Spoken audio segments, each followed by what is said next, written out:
آج 23 مارچ ہے اور اس پر بھی بات کرنا بہت زیادہ ضروری ہے، تو گفتگو کا سلسلہ آگے بڑھاتے ہیں۔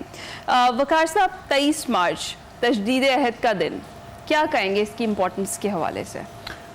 دن جتنے بھی ہم مناتے ہیں، یہ جو دنوں کو ہم دیتے ہیں کہ یہ فلاں دن، ایون سوشل اس میں بھی جس طرح والدین کا دن ہوتا ہے، مختلف دن کا مطلب وہی ہوتا ہے کہ کہیں اجتماعیت جو ہے اس کو ایک جو کلیکٹیو اجتماعیت ہے اس کو ایک ریمائنڈر دینے کے لیے، بار بار اس کو ایمفسائز کرنے کے لیے، بار بار اس کی امپورٹنس کو اجاگر کرنے کے لیے 23 مارچ کا جب ہمارے سامنے دن آئے گا تو بار بار ہمیں ایک چیز ریمائنڈ کروائی جائے گی، اور اگلے بچوں کو بھی کہ یہ پرپس جو ہے، یہ بنیادی مقصد جو ہے وہ کیا تھا۔ اور ایکچولی میرا خیال ہے کہ جب آپ ہر سال میں ایک دفعہ ریمائنڈ کرواتے ہیں تو ہم کتنا ڈیویٹ ہوئے ہیں اپنے مقصد سے، وہ تھوڑا سا ہمیں آئیڈیا ہو جاتا ہے کہ ہم کتنے فاصلے پہ چلے گئے۔ تو اس میں بھی بڑا یہی ہے کہ جو 23 مارچ ہے، اس میں جو مجھے جب 23 مارچ آتا ہے تو میرے ذہن میں آتا ہے کہ دو چیزیں ہیں کہ ہم ٹریڈیشن ورسز ماڈرنٹی، یعنی اس کے درمیان کہیں کھو کے رہ گئے ہیں۔ آپ کو پتہ ہے دنیا میں دو طرح کے رویے ہوتے ہیں، ایک تو ٹریڈیشنلسٹ ہیں، یعنی جو کہ ماڈرنٹی کو مکمل طور پہ سیٹ اسائڈ کرتے ہیں اور ایک رد عمل وہ ہے۔ ایک جو ہے کہ جو جدیدیت ہے، جو کہ قدامت پرستی یا روایت ٹریڈیشن کو مکمل طور پہ سائڈ پہ کر دیتی ہے، اور یہ درمیان میں اتنا بڑا خلا پیدا ہو جاتا ہے، اور جہاں پہ ہم دیکھتے ہیں کہ وہ جو خلا پیدا ہو گیا ہے اس کی وہ جو خلیج ہے وہ مکمل ہی نہیں ہو پا رہی۔ ٹریڈیشن کی اپنی خوبصورتیاں ہیں۔ اب تک ٹریڈیشن کیا ہے؟ وہ ایک تہذیبی دانش ہے جو کہ صدیوں قدیم، اس کا ایک چیز ہے جو مظہر ہے، اور اس کے اندر بہت کچھ خوبصورتی ہیں، صدیوں سے ہمارا ایک تجربہ ہے، نچوڑ ہے۔ جبکہ دوسری طرف جو ماڈرنٹی ہے وہ ہمارا ایک عقل، ریزننگ اور اس کے حوالے سے ایک ہم نے بلڈنگ کھڑی کی ہے، جن کا ایک مرج جو ہے بڑا خوبصورت ہو سکتا ہے۔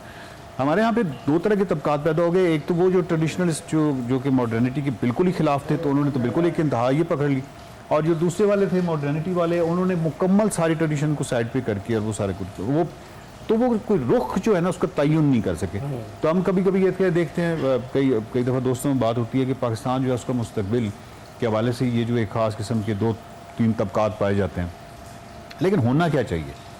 تو میں عموماً ان کو کہتا ہوں یہ پاکستان کے اندر ہی ایک ایگزامپل موجود ہے، ہمیں باہر جانے کی ضرورت نہیں ہے کہ ہم کسی ملک کی مثال دیں گے یار وہ فلاں ملک کی طرح پاکستان کو ہونا چاہیے۔ ہمارے اندر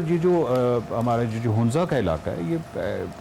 مطلب یہ ایک خوبصورت مرج ہے ماڈرنٹی کا بھی اور ٹریڈیشن کا بھی۔ نہ وہ انہوں نے ٹریڈیشن کو چھوڑا ہے،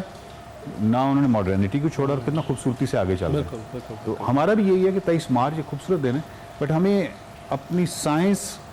عقل، علم، ان تمام چیزوں کو بھی، لیکن دوسری طرف جو ٹریڈیشن، خوبصورتیاں ہیں اس کی، ان دونوں کو بھی لے کے اس ملک کو ایک خوبصورت ملک بنانا چاہیے۔ ریممبرنس کا دن، یہ بالکل وقار صاحب ٹھیک کہہ رہے ہیں کہ یاد دہانی آپ کو کروانا ہے، تو آپ کیا کہیں گے؟ نہیں، بہت ہی امپورٹنٹ بات۔ اصل میں وقار بھائی جب بھی ہنزا کی بات کرتے ہیں نا تو مجھے تھوڑا خوف بھی آتا ہے، کہیں ایسا نہ ہو کہ اس آئی لینڈ آف اسٹیبلٹی کو ہم باتیں کر کے کھو دیں، کہیں کوئی نیگیٹو انفلوئنس وہاں پہ چلا جائے۔ تو وقار بھائی جب بھی بات کرتے ہیں تو مجھے ایک خوف رہتا ہے، اللہ تعالیٰ ہنزا کو پروٹیکٹ رکھے۔ اچھا، ایک چیز جو بڑی امپورٹنٹ ہے، میں شاید وقار بھائی کی اس بائنری سے اتنا اتفاق نہ کروں ٹریڈیشن اور ماڈرنٹی کی، ان دا سینس کہ اگر آپ ٹرو ٹریڈیشن کی بات کریں تو ٹرو ٹریڈیشن کے اندر بھی، اور میں یہاں پہ خالصتاً مسلم ٹریڈیشن کی بات کر رہا ہوں، وہ اینٹی ریشنلسٹک نہیں ہے، وہاں پر ریشنلزم ہے اور بہت زیادہ ہے، عقلیات کی ریجیکشن نہیں ہے، سائنس اور ٹیکنالوجی کی ریجیکشن نہیں ہے۔ شاید جو وقار بھائی کہنا چاہ رہے ہیں یا جو ہو رہا ہے کہ خاص قسم کا کلیریکل مائنڈ سیٹ آیا، کلرجی کا مائنڈ سیٹ آیا، جس مائنڈ سیٹ نے شاید ٹریڈیشن کو اس طرح ہائی جیک کیا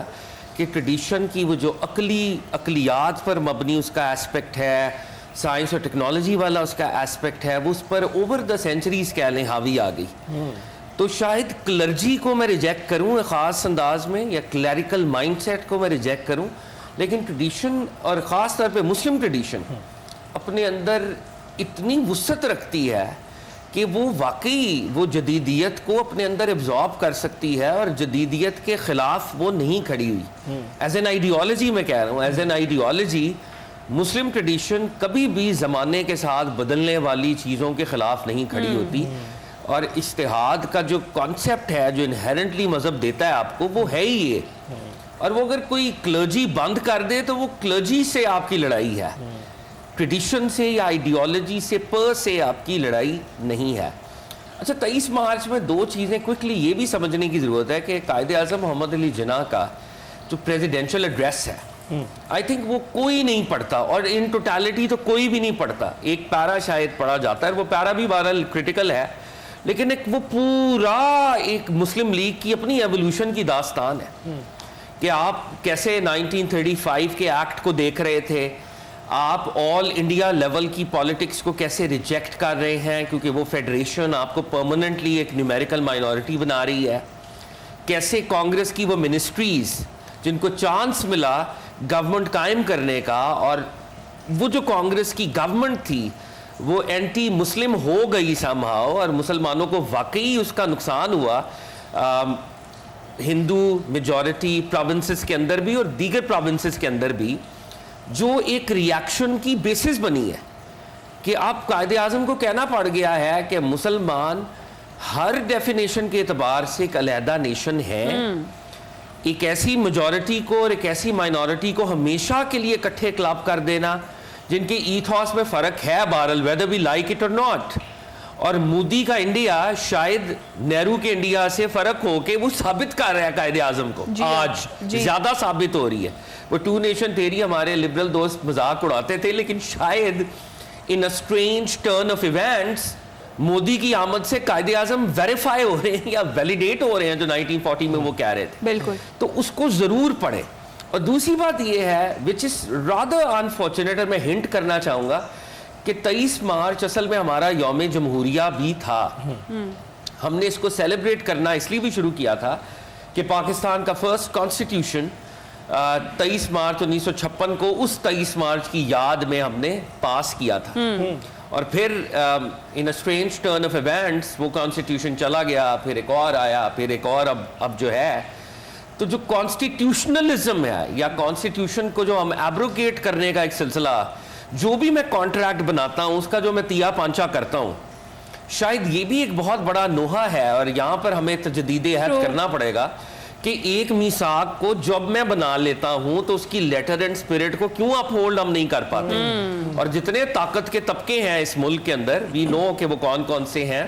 وہ اس کانٹریکٹ کے اندر کیوں نہیں آتے ایگزیکٹلی, اور اس کو ایبروگیشن میں اور اس کا تیا پانچا کرنے میں ہم کیوں لگے رہے, اور آج تک ہم لگے رہے ہیں. بالکل درست. تو آج کے دن آئی تھنک یہ بھی ایک زیادہ امپورٹنٹ ڈبیٹ ہے, کانسٹیٹیوشنلزم اور the lack of it in Pakistan. 23 March اگر میں غلط نہیں ہوں تو 23 مارچ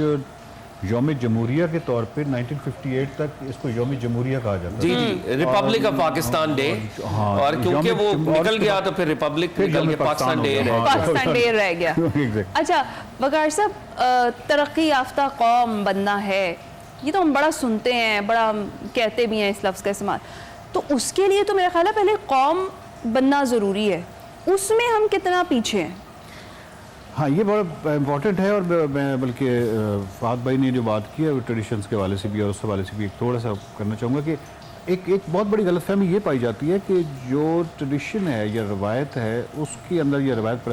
اس کے اندر گرو کرنا یا اس کا ایوولوشنری وہ کرنا یعنی ارتقاء وہ نہیں کر سکتی, یا تو وہ جامد ہوتی ہے, یعنی قرابت پرستی ہے وہ جامد ہوتی ہے. ایسا نہیں ہے, وہ خود گرو یعنی کلچرل ایسی بہت ساری ہم چیزیں دیکھتے ہیں. اور جہاں تک یہ جو تھوڑا سا یہ ڈسٹنس کھچاؤ پیدا ہوا ہے وہ پیدا ہوا تھا کرسچینٹی کی وجہ سے بنیادی طور پہ, کیونکہ جب سائنس 16ویں 17ویں صدی میں آ رہی تھی یورپ میں تو کون مخالفت کر رہا تھا سائنس کی؟ تو کرسچینٹی یا مذہب مخالفت کر رہا تھا. تو وہاں پہ ایکچولی کیونکہ جو دوسرے والا طبقہ تھا وہ اس کے اینٹی ہو گیا, اور پھر یہ سائنٹزم جو ہے یہ جس میں دوسرے والا طبقہ جو ہے وہ بہت زیادہ دوسری طرف چلا گیا, تو ان کے درمیان میں بہت بڑی خلیج پیدا ہوئی. آپ نے جو ابھی بات کی ہے پاکستان کے حوالے سے, جو قوم کے حوالے سے بات, پہلے تو بات یہ ہے کہ ہمیں بہت واضح یہ ہونا چاہیے کہ ترقی سے کیا مراد ہے, کیونکہ ابھی تک یہ بھی ایک ٹرم جو ہے نا کوئی عجیب سی ہے نا کہ ہم کیا کہتے ہیں کہ ترقی کیا ہوتی ہے. مثال کے طور پہ بہت بڑا انفراسٹرکچر ڈیولپمنٹ اور شیشے کی عمارتوں کا نام ترقی ہے, یا دوسری طرف ذہنی صحت جو ہے اور مینٹلی انٹیکٹ رہ کے زندگی کو میننگ فل بنانا, معنی خیز بنانا, اس کو مقصدیت کی طرف لے کے جانا, کیا وہ ترقی ہے یا اس طرح کا کوئی امتزاج؟ یہ کیا ہم کس طرف جائیں گے؟ اگین پھر ہمیں وہ کہیں نہ کہیں اس بیلنس کی بات کرنی پڑے گی کہ ہر چیز جو ہے وہ ضروری نہیں ہے کہ مطلب ہم مکمل طور پہ ترقی سے مراد یہ ہے کہ اس کو ہمیں ایکچولی، کیونکہ میں سائیکالوجی کے حوالے سے بات کرتا ہوں تو یہ جو دوسری والی ترقی ہے جس میں ہم کچھ آئسولیٹ ہو گئے ہیں، مثال کے طور پہ کوئی فرد کی ذہنی صحت یا اس طرح نہیں رہ سکتی، ہم ایک سوشل اینیمل ہیں، ہمارا 150 ریلیشن شپ سٹیبل ہوتا ہے، ہم رکھ سکتے ہیں 150 سٹیبل ریلیشن شپ، اور وہ ہماری وہ معاون ثابت ہوتا ہے آج۔ ایک محلے داری کے اندر جب آپ مختلف لوگوں کو جانتے ہیں اور آپ ایک پورے محلے میں، جس طرح گاؤں کی ایک روایت ہوا کرتی، وہاں سے آل آف اے سڈن آپ ایک انڈیویجول ایسے ہو جائیں جہاں پہ آپ کے پڑوسی کو نہیں پتا آپ کے بارے میں، آپ کو پڑوسی کے بارے مطلب آپ کچھ بھی نہیں ایک دوسرے کو جانتے، تو اس حد تک آئسولیٹ ہو جانا۔ تو اب اگر ہم ماڈرنٹی کی ایک فارم دیکھیں تو یہ بہت نمایاں سی فارم ہے، لیکن ہم سائیکالوجیکل پرسپیکٹو میں دیکھیں گے تو وہ ایک ہیل ہے، وہ ایک بالکل اور طرح کی چیز ہے۔ سیکنڈلی آپ کو ایک بلاکس کے اندر جب تک آپ نہیں ہیں، یعنی پورے پاکستان کو یا مختلف جگہوں کو آپ بلاکس کے اندر کر لیں، مثلا 200 گھر، 300 گھر، 400 گھر، ان کی اپنی ایک شناخت ہو، اور پھر وہ تمام چیزیں جو ہیں بہت سارے جو معاملات ہیں وہ تاکہ پھر سیکیورٹی والے معاملات سے لے کے ایجوکیشن ہر چیز ہر چیز وہ حل ہو جاتی ہے۔ بالکل ٹھیک ہے۔ وقار صاحب کا اوپینین آ گیا، فاز صاحب کا بھی اوپینین جانیں گے لیکن اس بریک کے بعد۔